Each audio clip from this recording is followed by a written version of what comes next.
Всем привет! Сегодняшняя тема моего разговора будет моя любимая тема, а именно тема отношений. Сегодня я хотел бы обсудить с вами, что нужно понимать до брака или что нужно понимать до свадьбы. То, что я буду говорить, это не только лично мой опыт, но и многое, что я взял из книг по семейной психологии.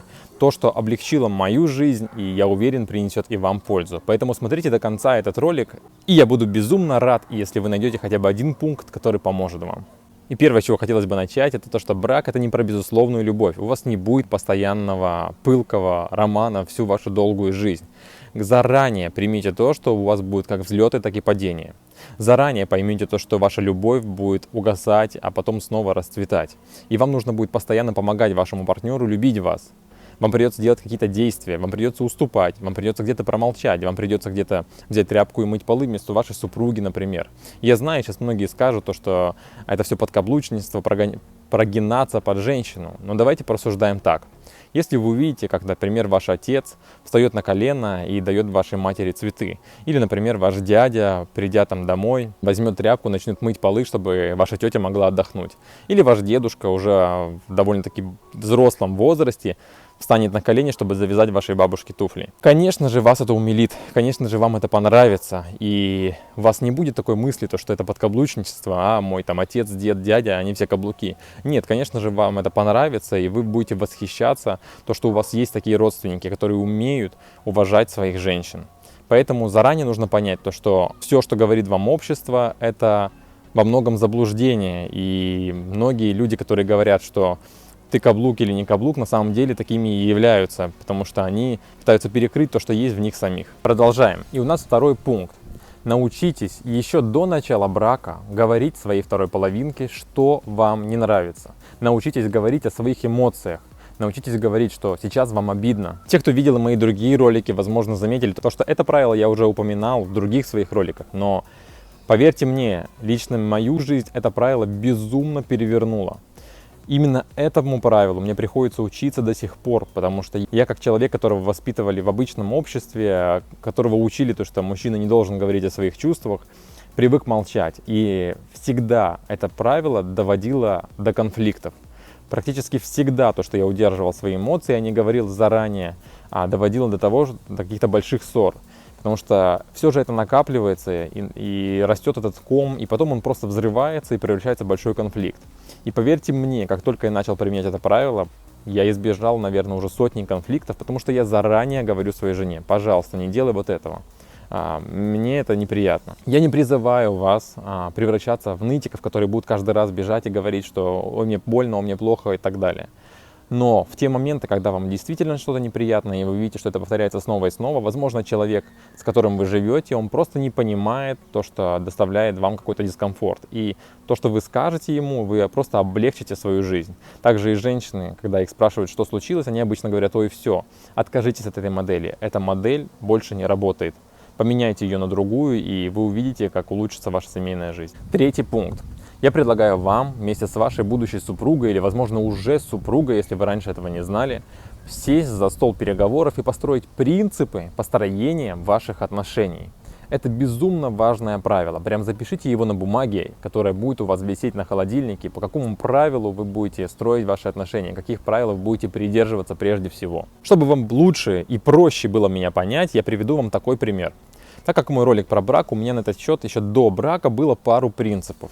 Когда я женился на своей жене, я еще был совсем молодым, и в тот момент у меня сформировалось мнение, исходя из моего общества, моего окружения. В моей семье, прежде всего, не было такого понятия, как развод.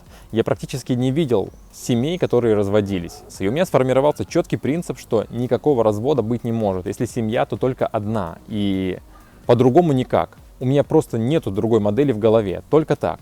Но также у меня сформировался другой принцип. То, что я не готов жить несчастливо, я не готов жить в той модели, когда меня в чем-то ущемляют или когда мне что-то не нравится.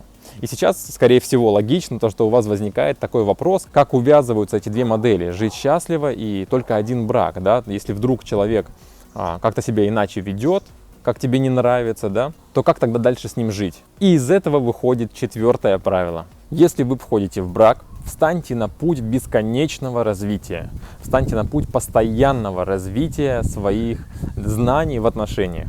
Если вы хотите жить хорошо, но у вас только одна попытка для брака, то, естественно, вытекает новое правило постоянного развития. Практически все, чему я говорю и чему я учу через свои ролики, какие знания я передаю, я научился из книг, узнав от каких-то других людей, послушав какие-то тренинги и вебинары, сходив на консультации к психологу, и весь ком моих знаний формировался именно так. То, что я говорил до этих правил, то, что я буду говорить после этого, во многом сформировалось благодаря вечному развитию. И многие конфликты избежал я тоже благодаря этому. В нашем обществе недооценивают силу семейных психологов или книг по семейной психологии. Там правда можно найти отличные советы для того, чтобы избежать многих конфликтов.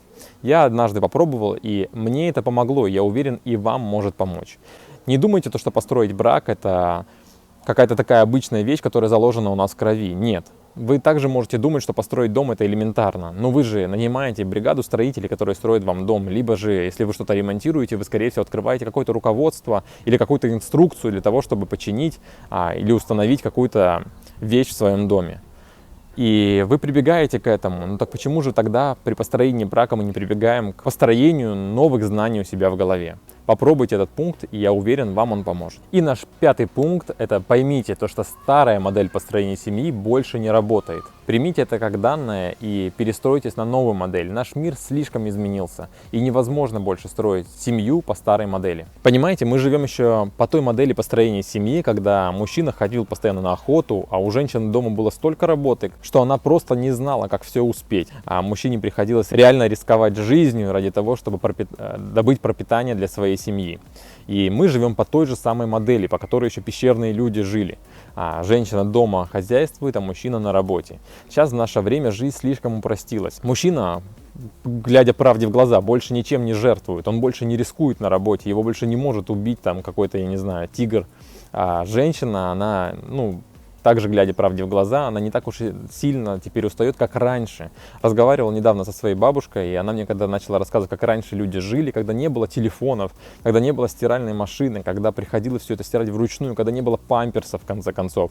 И это реально был большой-большой труд. Сейчас модель реальности упростилась, но она усложнилась на внешней политике. Теперь владеет успехом тот, кто владеет больше информацией. Сейчас постоянно ведутся также споры, вот эти феминистские и так далее, то, что не нужно женщину ущемлять, то, что женщина равна мужчине. Я предлагаю отказаться и от этой модели.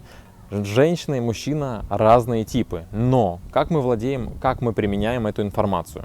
Мы же можем это применять и постоянно устраивать какую-то конкуренцию, а можем взглянуть с другой стороны и принять то, что женщина не такая, как мужчина, а мужчина не такой, как женщина.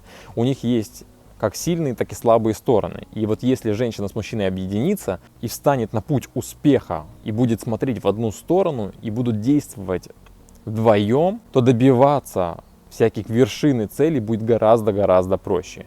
Женщина — это от природы, например, человек, который может общаться и договариваться. У женщины больше речевых центров в мозгу, чем у мужчины.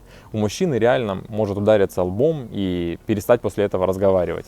У женщины же речевые центры разбросаны по всей голове, и если она ударится лбом, она точно не потеряет дар речи. Также и видео про зрение я до этого снимал, можете его посмотреть и увидеть, какая глобальная разница в зрении мужском от женского. И вы можете понять то, что мы разные. Примите это и просто начните искать точки соприкосновения и действовать, сплотившись в одну команду. Найдите хобби, найдите какое-то занятие, которое будет интересно как вам, так и вашей супруге.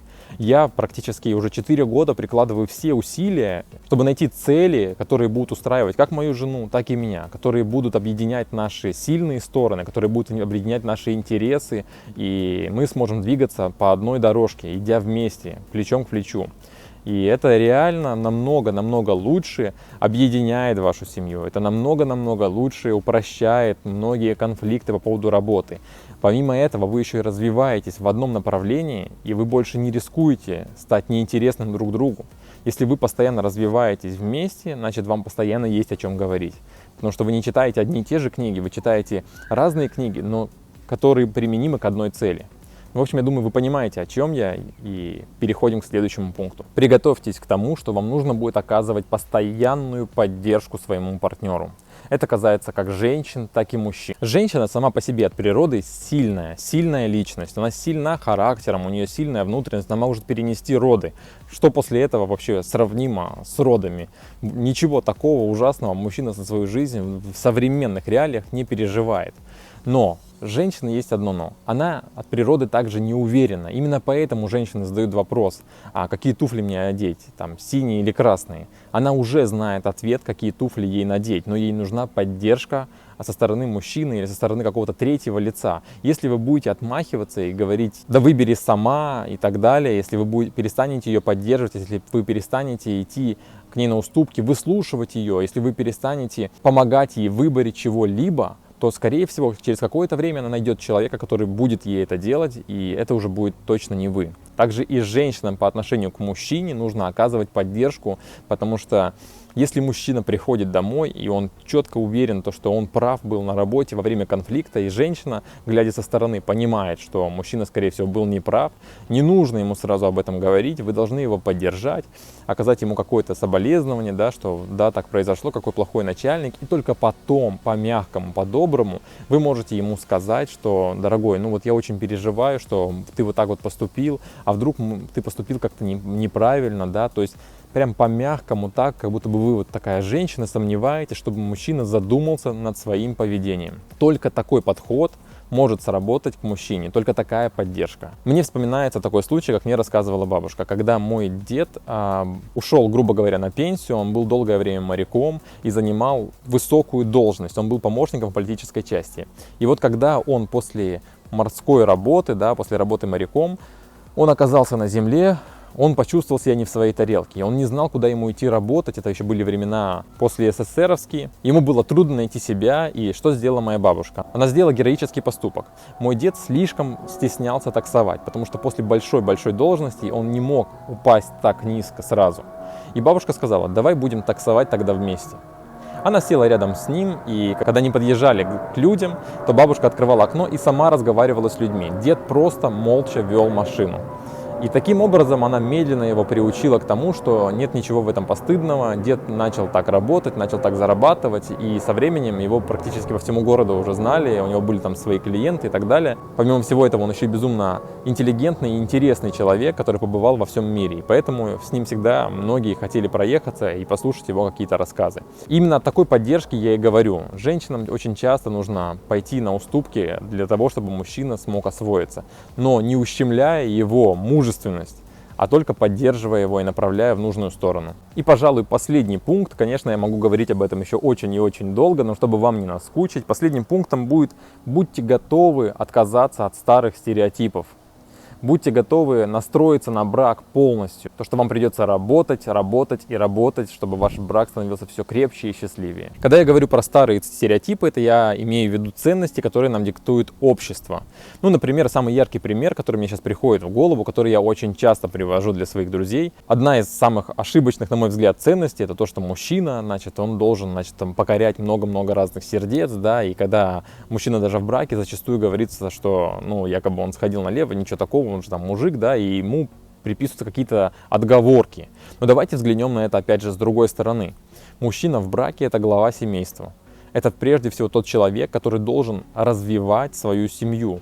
И когда я говорю развивать, я имею в виду во всех направлениях. Если он глава семьи, это как глава компании, глава государства, который развивает свою компанию или государство во всех направлениях, и в духовных, и в образовательных, и так далее. Он должен направлять свою семью, вести за собой, да, а женщина ему должна в этом полностью сопутствовать. Если брать пример с компанией, да, мне что-то слабо верится, чтобы глава какой-то большой компании, например, Джефф Безос, бросает свой Амазон и на выходные едет поуправлять Озоном в России. Я думаю, вряд ли когда-то такое вообще может быть, да, чисто ради интереса он решил приехать и поуправлять. Так же и в семейной жизни. И не понимаю такого, что мужчина ради интереса может сходить налево, и это нормально. Нужно отказываться от старых моделей. И, конечно же, этот пример достаточно грубый, но я думаю, вы понимаете, о чем я говорю, то что многие ценности, которые навязаны нам обществом, что должен делать мужчина, что не должна делать женщина, так же, как и вопрос с подкаблучничеством, нужно пересматривать, да, и оценивать это прежде всего с важности для вашей семьи, тех действий, которые вы делаете. Не нужно обращать на то, что говорят вам окружающие. Настройте, что у вас есть семья, и вы развиваете прежде всего ее. И ваше счастье, счастье ваших детей, там, счастье ваших внуков в будущем зависит от того, как вы будете строить свои отношения, как вы будете воспитывать своих детей. И это все будет передаваться от поколения к поколению. Откажитесь от старых моделей, примите новые ценности, новые какие-то цели и следуйте им. Ну что, я по-прежнему надеюсь, что мое видео не наскучило вам. Подписывайтесь на мой канал, если вам понравилось. И до новых встреч в новых видео.